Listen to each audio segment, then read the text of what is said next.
24 شەش ئەنجومەنی وەزارەت کۆبووەتەوە لە ئەنجومەنی وەزارەت بڕیار لەسەرەوە درا کە پێشنیارکەین بۆ ئەنجومەنی وەزیران ماوەی خوێندن پێش بکرێت لەبەرەوەی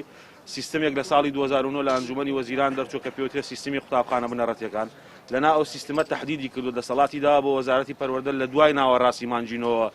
دەرگای قوتابخانەکان بکاتەوە بۆیە هەر پێشخستنێکە بێ ئەنجومەنی وەزیران ئەو دەسەڵاتە بداتە وەزارەتی پەروەردە ئێمە پێشنیارمان کردووە زووتر بێ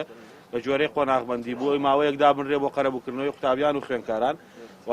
ئەوەی کە پێشنیارمان کردووە لە یەکی نۆ پێشنیارمان کردووە بۆ بازنەی یەکەم و دووەم واتە قۆناغی 1 تا 6 پاشان لە 11ی نۆ بۆ قۆناغی 7 و 8 و 9 پاشان لە 16ی نۆ بۆ قۆناغی ئەوان لە دەسەڵاتی خۆمانە چکاکێتە دوای 15ی نۆوە بۆ قۆناغی 10 و 11 و 12 ئەمانەوێت ساڵێکی ئاسایی دەست پێ بکەین و پێشنیاریشمان کردووە بۆ حکوومەتی هەرێمی کوردستان کە بتوانین ساڵێکی ئاسایی خوێندن دەست پێ بکەین و مەبەستیشمانە لەگەڵ دەستپێکردنەوەی ساڵی ئاسایی خوێندنە قەرەبووی قوتابیان و خوێندکاران کەینەوە